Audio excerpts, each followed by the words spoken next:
Professor Dr. Ong Kian Ming is the Program Director of the Philosophy, Politics and Economics program at Taylor's University. He is more known as a politician from DAP and former Member of Parliament for Serdang and Bangi. He also served as Deputy Minister of International Trade and Industry under the Pakatan Harapan administration. Today, he divides his time in between teaching, research and advisory, as well as being an active podcaster on politics and current issues. Is he planning a return to mainstream politics? Let's watch and learn what is it about people like Kian Ming that they continue to find purpose in what they do. Dr. Ong Kian Ming, what's your why?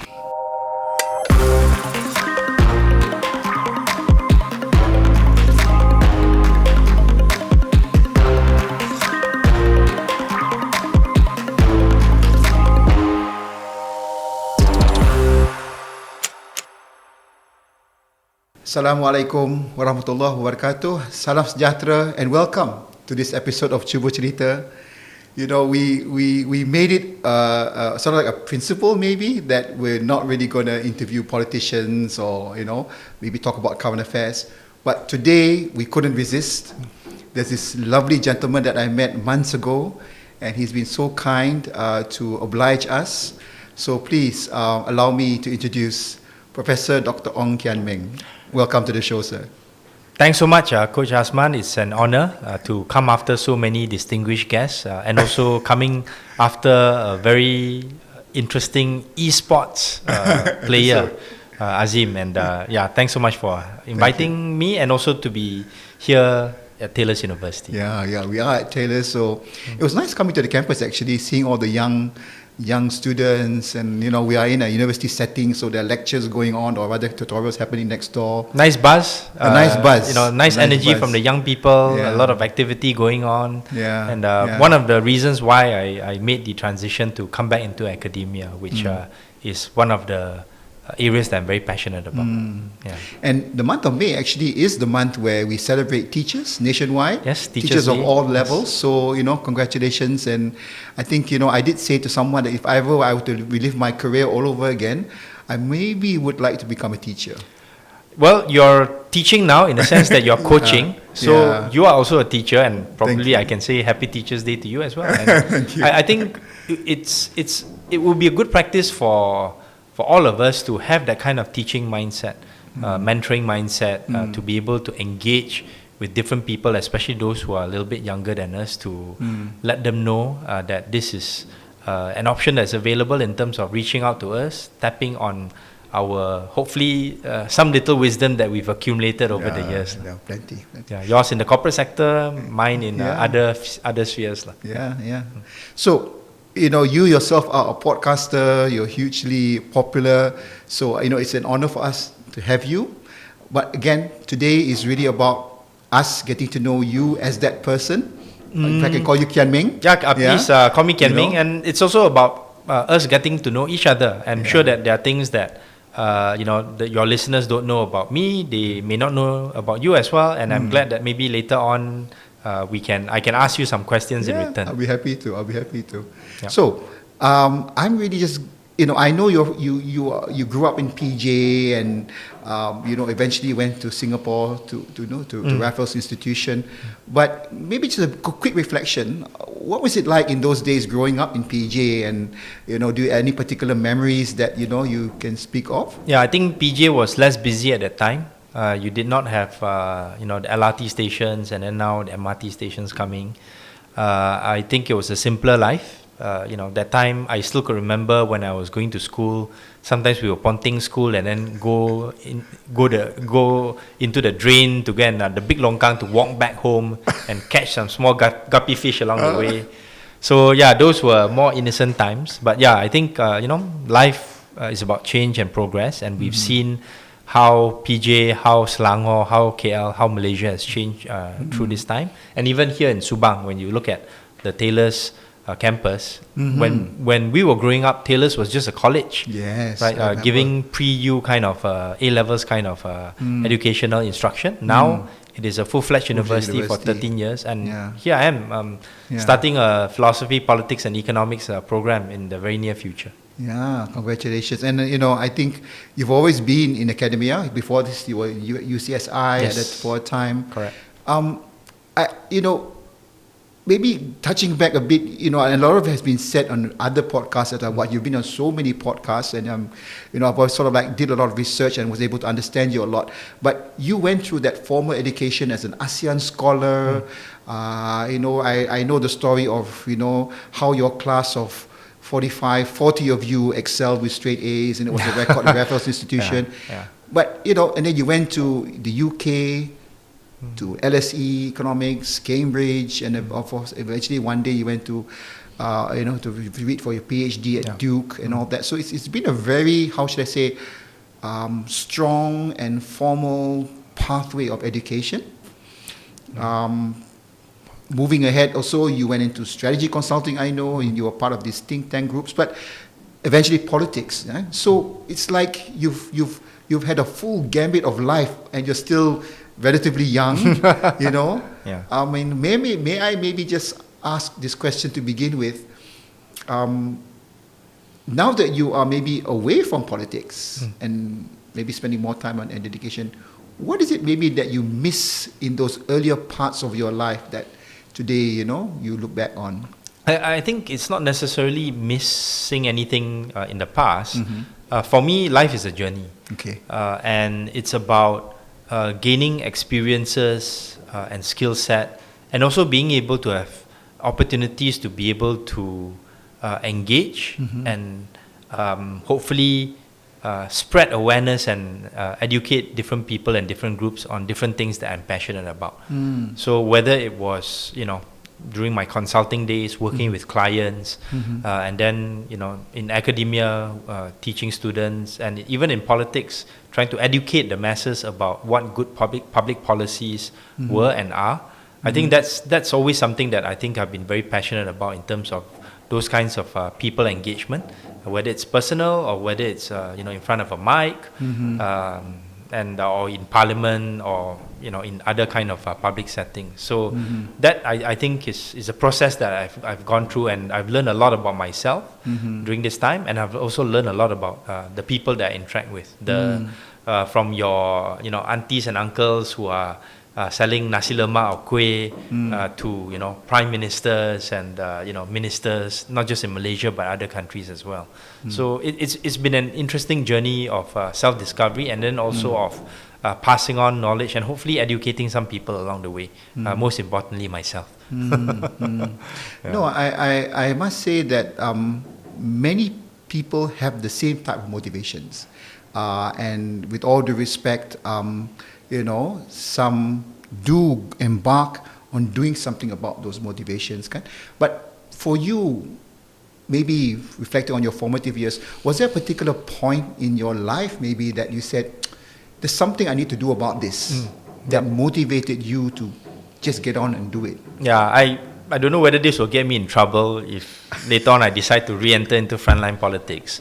But one of the key experiences that I've had that motivated me to want to do what I did in frontline politics was my experience in Singapore. Because in Singapore, when we go there, we see that a lot of things actually work according to what they're supposed to do. Whether it's the civil service, whether it's public transportation, whether it's different parts of government services, and even the larger corporate sector. And I think if, let's say, a little bit of that, could be customized to the Malaysian context. Obviously, we don't want to be exactly like Singapore. But if, let's say, some of those best practices, I thought could be put in Malaysia, then, I think the quality of life, the way that things are done here in Malaysia, would be able to help a lot of people. And I think that motivation was something that I took with me into politics. That is something that I still take with me here in Taylor's, and also the different kind of corporate and other kind of association contributions and engagements that I'm making right now. So yeah, I mean, like, I'm sure, for yourself as an educator, you also had certain motivations for you to go from corporate into this space in coaching, right? Have you been asked before, what was it that click for you, to want to go and help people in this way? Well, actually, that's a very good question that I would reflect on. I think I've always been a people person. Somehow or other, although I was technically trained in a technical specialty at one time or so, but I've always been that person who's been the sort of the glue in between.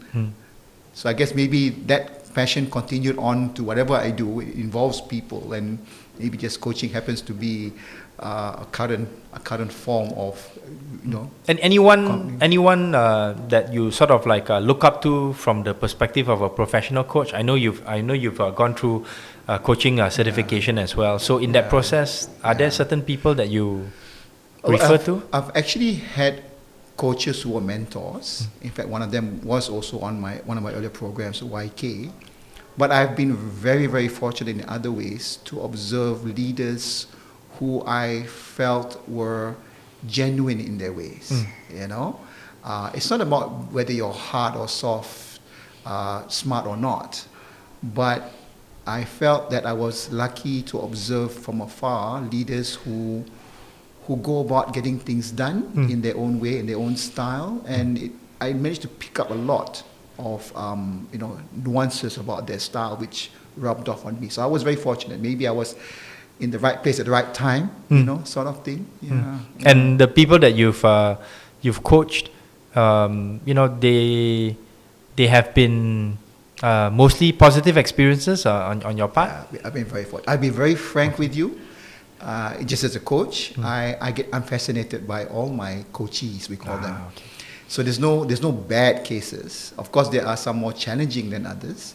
But I think for me, again, it goes back to my fascination about people, which then led me to maybe this Cuba Cerita podcast, because I just wanted to share that fascination, with a larger audience. Yeah. So actually, then coming back to, let's say, our discussion here, what made you want to invite me to come and share some of my thoughts? What are some of the areas perhaps that you wanted to explore a little bit more on? Actually, this is something I found very intriguing, and it's a good way to reflect. I did watch you first time on Keluar Sekejap as a person and a guest, and at that time we were just starting out this podcast, and I told the team, I said, I'd love to have Dr. Ong Kian Ming one day. Coincidentally, when we met at the Lake Club changing room, that was my first encounter with you by chance. I introduced myself. You were very polite and kind. I think this is the point I want to share with you. As a person, Kian Ming, when you looked me in the eye that day, I felt there was a degree of warmth in you. Okay. So it's like the very first impression, and I'm not just saying that just because you're here, minta maaf, but I take that a lot when I meet people, because even when I was an executive search consultant, headhunter, I would evaluate the person by the genuinity of that person, especially how that person engages. So I felt that, and there's another point I will share with you, which maybe the audience would reflect in their own interactions with others. I notice also, every time I communicate, even by way of text message, no matter how busy you are, of course I pick the right time to communicate, you do reply in a matter of minutes. And the first thing that crosses my mind, I'll be very frank, is that, gosh, this guy must be super busy. I'm about the 1001 person that is important to him, but he still replies at least with a reply, So I try to do that quite consistently, although it's not 100% record. But maybe just sort of like a tip, which is, whenever I get business cards, what I'll do is I will immediately, or in the shortest possible time, record the number and also the email in my phone, and if possible, take a picture with that person, and then I will WhatsApp that person, so that at least there's a record in my phone of what this person looks like, and I can spend some time during that dinner or something like that, multitasking lah, and that kills a few birds with one stone. And thank you. This is coming up. You never heard this from me, but and I think these are genuine points, about maybe you as a person. Somehow it would have been in your upbringing or your principles about interacting with people in life. You don't have to say anything about it, but it's just an observation as a coach, yeah? Yeah, and I try my very best to try to treat everyone equally, whether it's somebody who's like a leader in their association or maybe somebody at the more entry level. I think, of course, I can't be 100% consistent, but one thing that I try to do even now, when I do sort of like LinkedIn posts talking about my engagements with different people, I always try to thank the people who did the facilitation, to organize the meeting, to to have, even if let's say that person is not in the picture, I would say this person is the one who introduced us and things like that. So at least there's an acknowledgement, and then that person also feels that, like in a movie, phrase in Avatar, they said, I see you, I see you, so you're acknowledged, right? So I think that's a good way of trying to treat different people with the same kind of respect that they deserve. Okay. Bring conversation back to you. There's one thing that crossed my mind when I was reading and learning about you. You were an ASEAN scholar. And I know that many of the ASEAN scholars, they get attracted to not just be in Singapore, but even travel the rest of the world and become professionals in their own right elsewhere. Was there a particular reason how you saw coming back to Malaysia, doing what you're doing here as a calling? Very good question. I just came back from Australia, where I celebrated the 50th birthday of one of my ASEAN scholar friends. He's a radiologist based in Brisbane. And I went there together with 5 other ASEAN scholar friends, 2 from Malaysia, 3 from Malaysia, 2 from Singapore visiting. And they are all very accomplished people. One is a CEO of a fintech company, another one runs his own hedge fund. So very successful people, and they've chosen different pathways, similar to me. And I found it to be a real interesting observation to see how different people have taken different journeys. And for me personally, I'm not the person who will say, oh, you have to stay back in Malaysia. Although, some people who want to show their level of patriotism will say, oh, you have to come back to serve Malaysia and all that. For me, that was the passion or my own personal preference at that time, and still now. But if let's say there are others who feel that they can have a better lifestyle, they can accumulate better experiences overseas, especially the younger people, I would say, look, go overseas. And if let's say at a later date you find that Malaysia has the kind of ecosystem, the kind of opportunities, the kind of place where you may want to bring up your kids, or you want to come back and take care of your parents, then at the time you can come back. So we as a policy maker, I think we should want the best for different people, Malaysians and non-Malaysians who are abroad and also in Malaysia, and then we should want to create the best ecosystem so that we can get Malaysians to come back, and also whoever wants to come to Malaysia and make a life here to be also welcome here as well. And I noticed in your career, you were doing a lot of great stuff, from think tanks to strategy consulting. Interesting things, I would say interesting things, yeah. But you in a way, you had a lot of choices. Sure, yes. Yeah. And then, of course, the foray into frontline politics. But even now, I sort of feel that you may not be in mainstream politics, but the likes of yourself and Kyrie and Sharil, I somehow feel that you are even more impactful outside from the rakyat perspective lah. So today, I mean, you're practically everywhere. Can you just tell us a bit more about all the different initiatives and motivations that you're up to now? Yeah, so I think one of the things that has not really been discussed sufficiently is the role that former MPs or elected reps, ministers, deputy ministers the role that they can play to continue to add value in society. Of course, we do have older examples. Tan Sri Lilam Tai, for example, he was active in politics, at one point in time, and then he transitioned very successfully into doing work in the NGO space. But to do the kind of things that perhaps Sharil, Kyrie, myself are doing now, we are not just talking about public policies through our podcasts, but we're also engaging in the corporate sector.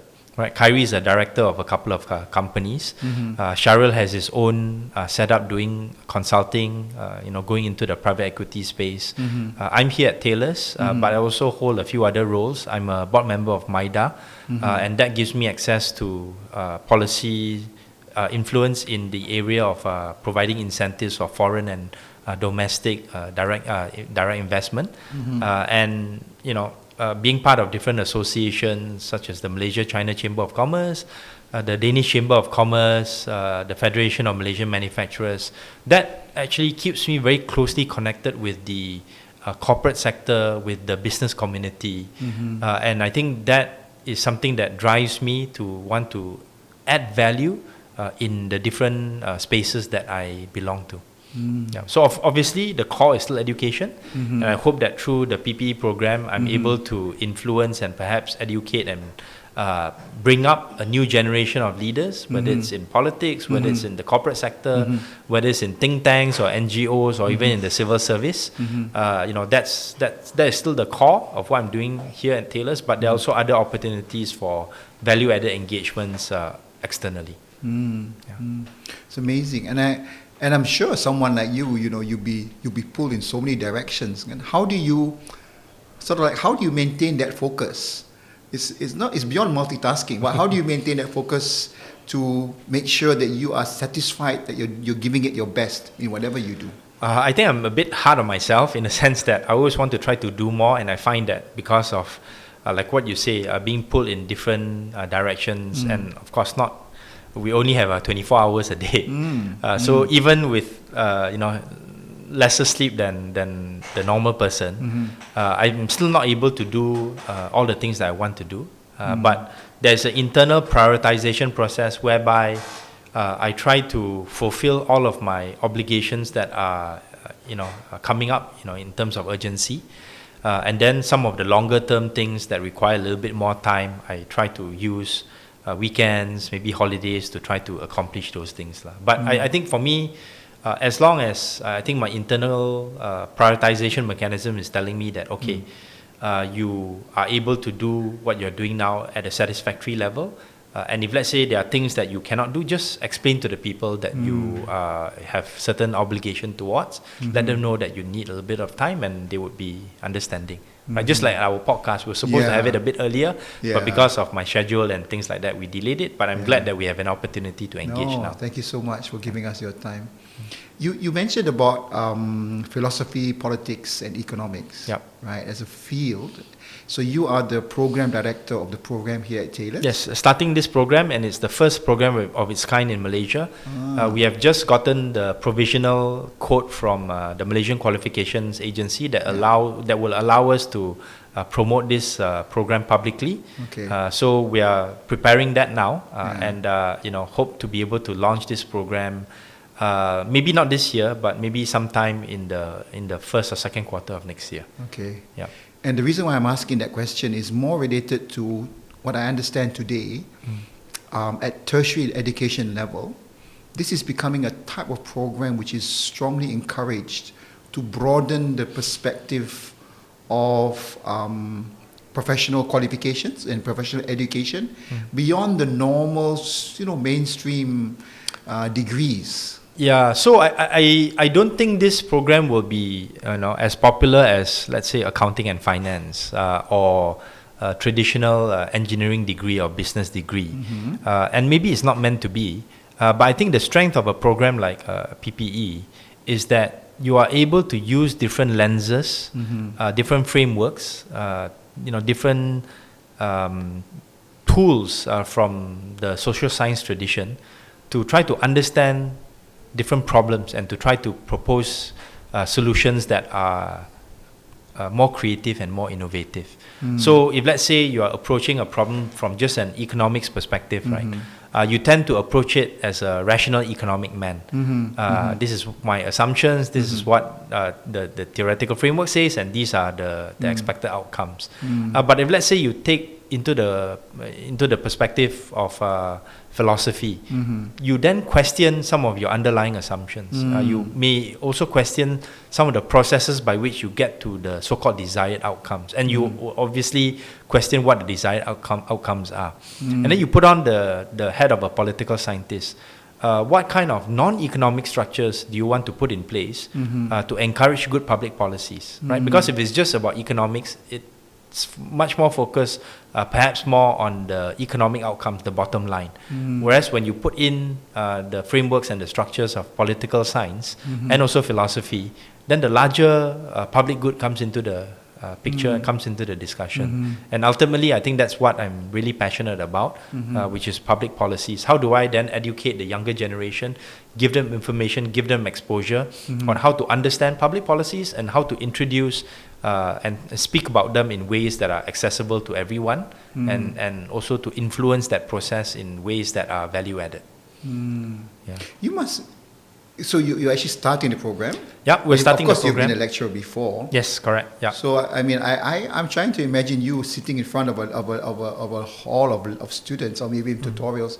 You must really be the type of lecturer or academician who really just lets them speak more than you. I try to get them excited. I try to see how we can engage them from a sort of like mental engagement standpoint, and it's not necessarily me speaking less than them or them speaking more than me. It's about the kind of examples that I want to put on the table to get them interested, right? So I think the advantage that I have is that I've been through a lot of things as a member of parliament, as a deputy minister, and as a former consultant. So whenever I bring up these examples, when I've spoken to students at different settings, they say, hey, that's something different, that's something new. Like when I talk about needing to look after the environment, I can talk about my experiences going down the Klang River or the Gombak River as part of my investigation into the River of Life project. When people talk about the dangers of flooding and climate change, I can say, yes, I was in Taman Sri Muda when the floods happened, and I kayaked there for 4 hours, bringing out families, dogs and other people. So I think when you have these kinds of real life experiences that you use to illustrate and make the education process much more relevant, that's when I think people will pay attention. And it's not just kids, even people in the corporate world. When I have corporate engagements, when I go up and speak to people who are of a more senior level, they can tell if, let's say, you know what you're talking about, you're able to back it up with real life experiences and examples that you're familiar with. I'm sure it's similar to your coaching experience as well, right? They would want in you to ways, right, relate to them. Oh, they have to. As a coach, I have to keep my mouth very, very tight. Wow. There's this aspect, you are an educationist, you have been a public policy maker. I'm going to ask a question about, how our education in this country is come under the spotlight, I think forever. Maybe just one sort of like key point that we could be better at when it comes to this thing we call education system in our country. Okay. Can I ask a question? Sure. Yeah. So what's your view? I just focus on one thing. Okay. And I ask you back this question. If any one of your kids were to come and ask you, Dad, I'm thinking about becoming a teacher. Would you encourage me to do it? What would your response be? Actually, for me, I would lah. Okay. I would encourage. The reason why? Maybe because I look at teaching as a fascinating profession. A noble profession, yeah. Noble is noble, but I think it's fascinating. Okay. Somewhere that I can imagine, you are with that age group for years and years of your life. There's so much. There may be streams and streams of the same type, but that fascination of being that person who's viewing that generation constantly, year in, year out. For me personally, I look at the teachers that I had. So obviously they are an example that I would love to see my children become. But you are in the minority. Maybe, yeah. I'm quite sure because for most kids, especially those who are academically, strong, they would have access to scholarships, doing different disciplines, and their parents and their peers will say, "Why do you want to become a teacher? The pay is low, the hours are long, it's not rewarding, financially and even emotionally." And I think this is probably one of the areas where we can do much better in terms of recruiting, good quality teachers to not just come into the teaching profession, but to equip them, to train them, to give them pathways in terms of promotions, and also to retain them so that we can have a very healthy teaching ecosystem. And that's just at the primary and secondary level. We probably can say the same about people in the universities as well, in the colleges. If let's say our educators are people that students may not necessarily look up to, it will obviously affect their education process. So that's just one aspect. And again, this is also influenced by my time in Singapore, where the Singapore government, I think, saw this as a challenge. And what they did was to offer government scholarships for people to go into the teaching profession and to make the teaching profession one that is attractive in different ways. And maybe just one final thing that on this point that maybe a lot of people wouldn't have thought of. Many of my teachers growing up in LaSalle in Malaysia, the good teachers were female teachers. And that was a time when many of the more academically strong performing females, when you ask them at that, maybe a few decades ago, what do they want to be, or the career options that they have, teaching would be one of them, because of limitations in the larger career ecosystem. Right now, the world is their oyster, and it's a good thing, girls and guys, but girls who are academically strong, they can go into any field that they want. They can do anything that they want, which means then the teaching profession is one that is deprioritized by many of them, which I think is also something we need to address in not just our education system, but in any education system. I think teachers generally, they are proud as a person who's teaching, but maybe sometimes it's that recognition that that doesn't complement that emotion, maybe. Because again, how is it that teachers of before, we always talk about teachers, our teachers, but with all due respect, I think teachers today, they are just as capable, if not, they can be just as passionate. But it's what you say, maybe it's because there are other factors external to them that influence just how much energy they can give to this, right? Yeah, I mean, probably the other area, that we can talk about in the teaching profession would be the amount of administrative work that they have to do, right? So that burdens them, that takes them, that takes away time from things like class preparation, and that's not only applicable to those in primary and tertiary education, but primary and secondary education, but also those in tertiary education, including in universities, right? So I think hopefully with technology, with good leadership, we can reduce these kinds of administrative burdens for our educators, so that they can focus on what they are good at, or what they should be good at, which is the educating part. When I listen to you, Kian Ming, and again, with all due respect, I listen to Keluar Sekejap, Khairi, and Sharil. I still believe that the nation will be at a loss if people like yourselves are not back into the foray of mainstream politics. It's your own call. I maybe as a rakyat, I'm selfish of thinking of that. But okay, let's just say, I won't put you on the spot whether I ask you whether you are or not. But if, for example, you were not immediately going back into that foray, what would you do, or what are you doing to maybe help with the future of the state of our politics in the country?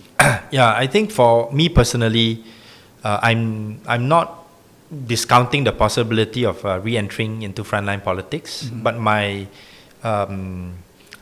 sort of like signposts have always been who's in leadership, and do I believe in the in the sort of like structure and also the vision of the leaders that are currently in place, whether it's my party or sort of like the larger coalition that I belong to. So that remains to be seen. But in the meantime, what I can do to contribute to this ecosystem is, number one, work with some of the younger people in my own party, the younger leaders, to give them some guidance, to help them in areas where I'm a bit stronger on, especially in terms of public policy. Guide them in terms of some of their own political priorities, perhaps. And then, even beyond that, how then do I want to bring in younger people to expose them to the political arena if they are interested in that arena? Right. So introducing them to some of the politicians that I respect within my party and maybe in other parties as well. Finding entry points for them to learn more about public policy. These are things that I am very passionate about, and I think that would probably be my more realistic way of doing national service and nation building through the next generation of leaders. And of course, through my PPE program and maybe some of the other corporate and association engagements that I have to use those platforms to bring younger people into that ecosystem. Of course, not forgetting my own podcast with Mr. Money as well. Yeah, it's very popular. And I guess, in a way, it's like how Tony Pua first brought you into the fold of mainstream politics in those days. And how Kyrie brought Sharil into UMNO politics.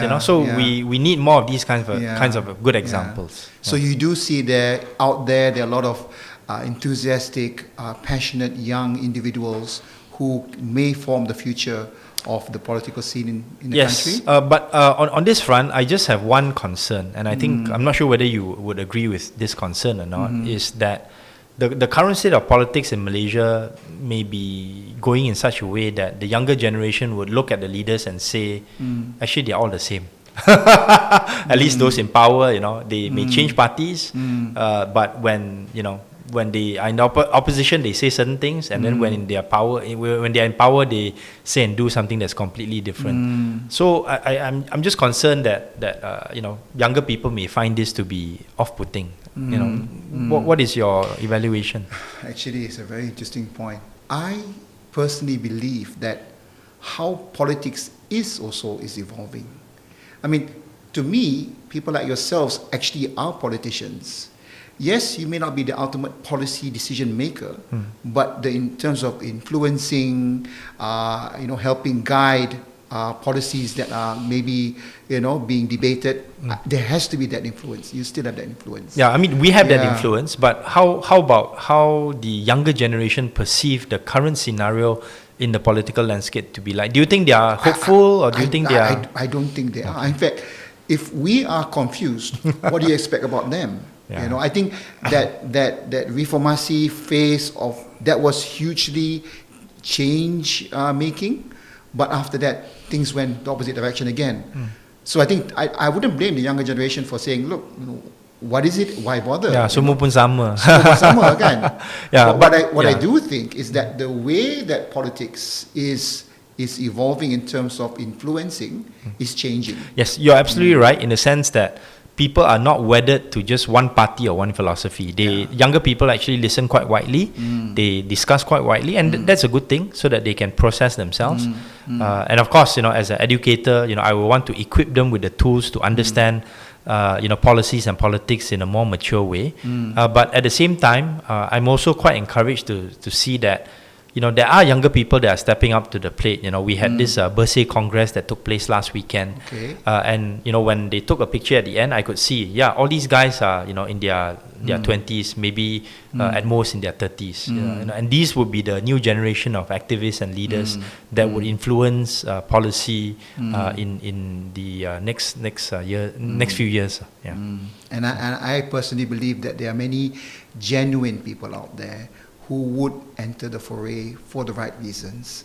And I think that's also a good process that we've gone through to see that if you're not genuine, then you are not going to be lasting. If not, you're going to be there for the wrong reasons. But I think there's a lot more genuine younger people out there with the right motivation. So maybe I want to switch tack a bit to talk about these kinds of motivations and how different people are reacting to changes in Malaysia, and also from a geopolitics standpoint. Let's talk about the corporate sector, Okay. right? Both of us are quite familiar with that sector, and I think even the corporates in Malaysia, you wouldn't really blame them for being a bit confused as well, because there have been so many changes in our political landscape, and now, coupled with a lot of changes at the international level as well. One of the things that I've seen, many corporate people have to deal with, right, would be the people who are in family businesses in their second and third generation. Some of these are large, some of these are small. And they are also trying to navigate a very new landscape. Last time it was just one party in power, so you just need to make sure you know that party or that coalition that's in power. Now it's much more confusing. Complex, you don't know, much more fluid, so to speak. And then at the same time, you also have to deal with changing market conditions, right? FDI coming in, money going out, China, US, and all that. So from your perspective, let's say in your engagements and discussions with people in the corporate sector, including some of the people that you coach, right? You don't have to mention specific details, but what is the kind of mind frame that many of these people are having when it comes to trying to navigate all these complexities? So it's a very broad question to try and answer. If there's one word, I think it's uncertainty. Uncertainty, not so much as how long I will be in a position to influence, but also uncertainty about how far ahead can we really look plan for confidently. And all that. Yeah. I think gone are the days where companies or corporates could actually say, I'm going to head in this direction and I'm going to keep my mind and focus on that.